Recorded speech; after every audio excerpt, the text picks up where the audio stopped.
O desmonte do governo Bolsonaro, baseado na economia liberal de Paulo Guedes, foi alvo de mais protestos.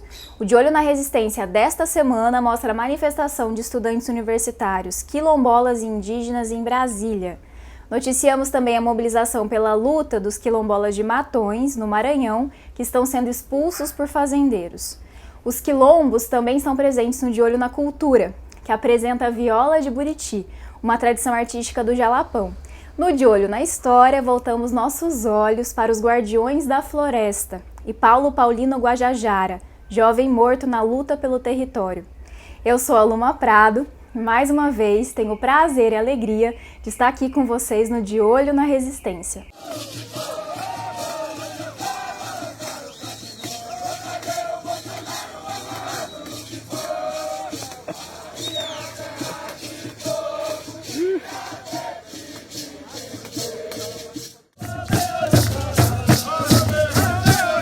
Enquanto o ministro Paulo Guedes se enrolava para dar explicações sobre uma conta em paraíso fiscal, estudantes indígenas e quilombolas se mobilizaram contra a política econômica e pelos direitos destruídos pelo desmonte do governo Bolsonaro. No dia 7, integrantes do Movimento Nacional dos Estudantes Universitários Indígenas e Quilombolas foram para Brasília protestar contra a reforma administrativa e exigir a abertura de novas bolsas para os universitários das comunidades tradicionais. Segundo os organizadores, mais de 6 mil estudantes universitários precisam desse auxílio para sobreviver. Criado em 2013, o programa Bolsa Permanência oferece bolsas de até R$ 900. Desde a entrada de Bolsonaro e Guedes, nenhum estudante foi contemplado com bolsas. Guedes já foi sócio de faculdades particulares, despreza a educação pública e já cogitou oferecer um voucher creche para pagar escolas privadas. O protesto, que contou com danças tradicionais, aconteceu em frente ao MEC. No mesmo dia, um grupo ligado ao Movimento dos Trabalhadores Rurais Sem Terra, o MST, jogou pés de galinha em frente do Ministério da Economia e escreveu na parede: Guedes no paraíso e o povo no inferno. É uma referência à conta milionária de Guedes em um paraíso fiscal revelada pelos Pandora Papers. Sentar-se nos bancos universitários faz parte das lutas dos povos indígenas, assim como a retomada dos territórios e a ocupação de cargos políticos. Almires Machado, Guarani Terena, se tornou o primeiro indígena a tomar posse do cargo de professor por concurso público realizado para indígenas na Universidade Federal do Pará, a UFPA. O líder cresceu na aldeia Jaguapiru, em Dourados, Mato Grosso do Sul. Ao se tornar adulto, ele foi trabalhar em usinas de cana e álcool em regime análogo à escravidão. Após 12 anos nessa lida, e com muita luta pelo ingresso de indígenas no ensino superior, em 1998, ele começou a cursar Direito na Universidade de Dourados, depois fez mestrado em Direitos Humanos e doutorado em Antropologia na UFPA, onde agora é professor. Jaiara Caingangue Campolim se tornou a primeira vereadora indígena de Chapecó, no oeste de Santa Catarina. Eleita suplente, a vereadora vai assumir por 45 dias por conta da política de rodízio adotada pelo Partido dos Trabalhadores do município. Com a vereadora em Chapecó, são agora 180 vereadores indígenas no mandato 2021-2024, que representa apenas 0,3% dos 58.208 vereadores eleitos no país em 2020. Prefeitos são apenas 8, sendo um deles o cacique Marcos Chucuru, que continua impedido de assumir a prefeitura de Pesqueira, Pernambuco. Entenda os motivos para que o cacique e prefeito indígena ainda não tenha tomado posse na matéria de Luísa Sansão para este observatório. O link, você já sabe, está na descrição. A participação direta de indígenas na política é um dos temas estruturantes do De Olho nos Ruralistas. Em 2022, parte da nossa cobertura sobre as eleições será dedicada a fomentar um congresso mais representativo dos povos do campo. Para nos ajudar nessa empreitada, assine o De Olho nos Ruralistas. Ainda na luta contra o desmonte das políticas para os povos tradicionais, a Articulação dos Povos Indígenas do Brasil, a PIB, em conjunto com a Defensoria Pública da União, pediram o afastamento do presidente da FUNAI, Marcelo Xavier. Pela primeira vez, os povos indígenas entram com uma ação civil pública desse tipo, reafirmando os direitos dos povos originários no mês dos 33 anos da promulgação da Constituição Federal. O De Olho nos Ruralistas vem acompanhando a trajetória alinhada ao agronegócio do atual presidente da FUNAI. Para saber mais, leia as matérias indicadas na descrição do vídeo. 12 de outubro, data que marcou a invasão europeia em Abya Yala, é ressignificado como o Dia da Resistência Indígena. Atos ocorreram na Argentina e na Guatemala. Na Bolívia ocorreu um grande huipalaço, em referência à bandeira de quadrados coloridos que simboliza os povos originários andinos. Milhares de bolivianos reuniram em distintos pontos do país para alçar a bandeira, reconhecida como símbolo pátrio do Estado Plurinacional da Bolívia, e apoiar o presidente Luiz Arce.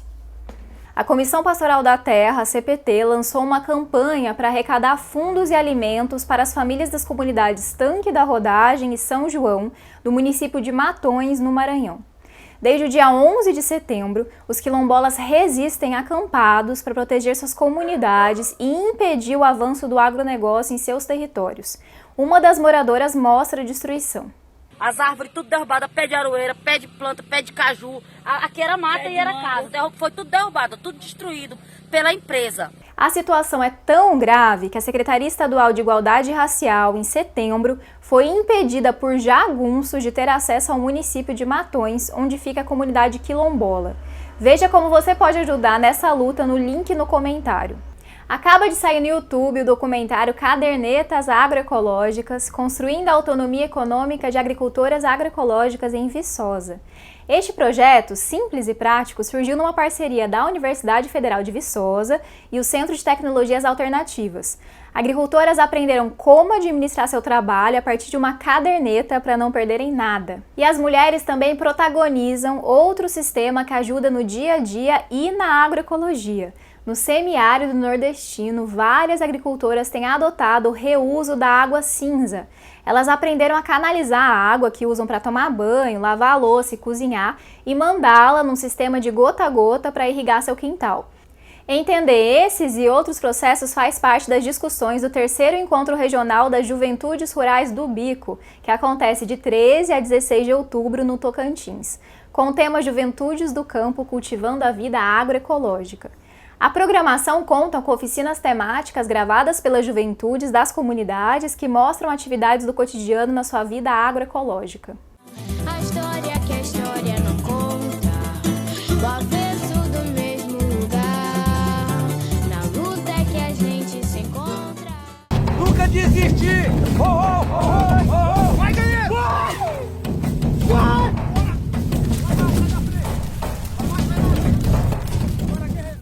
No quinto de olho da história, essa é a deixa para você assistir aos demais, caso tenham perdido algum. Trazemos a luta dos Guardiões da Floresta e de um de seus líderes, Paulo Paulino Guajajara. Os Teneterrara, ou Guajajara, vivem na terra indígena Araribóia, uma das mais ameaçadas do Brasil. Nas frestas da Amazônia Maranhense, a TI é frequentemente invadida por madeireiros.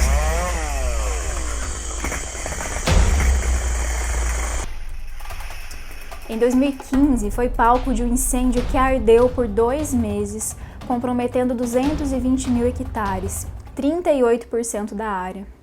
A situação dos Guajajara é bastante delicada, porque eles têm que pensar neles e nos seus parentes isolados, os Auaguajá, que também moram na TI Araribóia.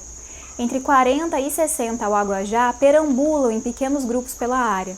Carregando uma memória de massacres, eles se refugiam na mata e, por conta das atuais ameaças, sentem fome, tristeza, saudades dos seus, falta de cônjuges. Em 2007, após um massacre na terra indígena comandado por madeireiros e da morte do cacique Tomé Guajajara, os guerreiros Teneterrara assumiram para si a proteção do território como guardiões da floresta. Eles monitoram a área, denunciam as invasões de madeireiros, destroem acampamentos ilegais de madeira e expulsam os invasores. Enquanto eu tiver vida e meus guerreiros e minha comunidade que quer proteger isso aqui, ó, mel, raír, são alimento dos parentes isolados que tem aqui dentro da nossa terra. Azaizar, o nome deles que nossos antepassados chamavam. Jamais alguém vai tomar nossa terra, jamais. Primeiro tem que me matar, primeiro. Oi, oi, oi, oi, oi, oi, oi, oi, oi. Paulo Paulino Guajajara, conhecido também como Lobo Mau, foi guardião da floresta. No dia 1º de novembro de 2019, com apenas 26 anos, família e filhos, ele tombou. Foi vítima de uma emboscada em seu próprio território. Seu companheiro Laércio Guajajara sobreviveu a 2 tiros. Os 2 guardiões e o cacique Olímpio vinham sendo ameaçados de morte há meses. Paulino sabia das ameaças. Estão fazendo aqui tudo pelo certo, aqui querendo proteger nossa terra, para deixar para o nosso filho. Né? Aí ele acha ruim, ele quer matar a gente. Tem muita gente que já me jurou de matar, e tem gente mais querendo me matar. Paulino Guajajara está longe de ser um caso isolado. Em 2019, ano da morte do guardião, o relatório da violência contra povos indígenas do CIMI registrou 256 casos de invasões possessórias, exploração ilegal de recursos e danos ao patrimônio em pelo menos 151 terras indígenas, de 143 povos em 23 estados, um aumento de 124,9% em comparação com 2018. Diante de toda essa violência, a única saída possível para diversos povos indígenas é continuar a luta, como diz Mainuí Guajajara. Nós somos fruto daqueles guerreiros que deram a vida, né?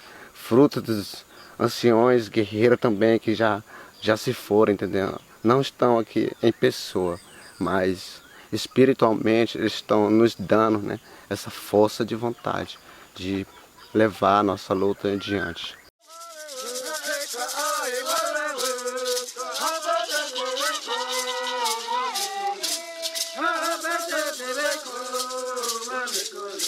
Se entrega,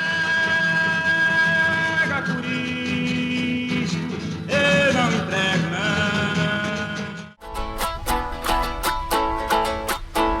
Eu moro no Jalapão e tenho orgulho de dizer: esse lugar é bonito, é difícil de esquecer.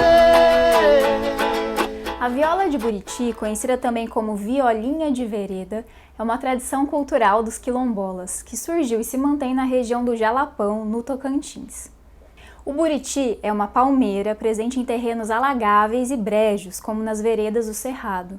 Seu fruto comestível é rico em vitamina C e pode ser usado para fazer de óleo a doces, além de ajudar na alimentação dos animais. A palmeira pode chegar a 30 metros de altura e seu caule a 50 centímetros de espessura. A viola é feita da casca da planta. Após escolher corretamente a matéria-prima, acontece um longo processo de corte, queima e montagem. Um dos principais representantes e divulgadores dessa arte foi Maurício Ribeiro da Silva, da comunidade do Mumbuca. Infelizmente, ele faleceu no dia 2 deste mês, aos 46 anos, vítima de Covid. Maurício, que fazia seu instrumento, compunha, tocava e cantava, aprendeu a arte com seu avô, seu Antônio, que na década de 40, com outros companheiros, criou o instrumento entre uma e outra colheita do buriti. No princípio, ela era tocada como a rabeca, com arco e segurando junto ao pescoço. Maurício foi um dos que mudou a forma de tocar.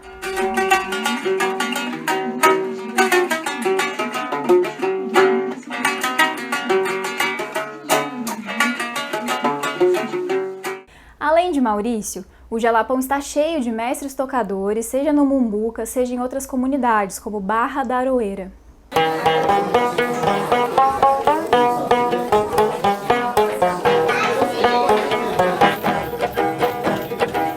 A partir do conhecimento passado de geração em geração, intrinsecamente ligada à vivência harmoniosa com a natureza, a viola de Buriti é um legado cultural que as comunidades quilombolas pretendem manter por gerações. Para encerrar o De Olho na Cultura, vamos ouvir um pouco mais da viola de Maurício Ribeiro da Silva. Você aprendeu sozinho, né? Se ensinou a tocar. Obrigada por acompanhar mais um De Olho na Resistência. Para fortalecer nosso trabalho, curta, comente, assine o canal e não deixe de compartilhar com quem é de luta. Nos vemos na próxima quinta-feira. De olho nos povos do campo, de olho na resistência, de olho nos ruralistas. Violinha de vereda, violinha de vereda, violinha de vereda, viola de Buriti, violinha de vereda, viola de Buriti. Quando eu toco esta viola, essa menina é como lembrar de ti. Quando eu toco esta viola, essa menina é como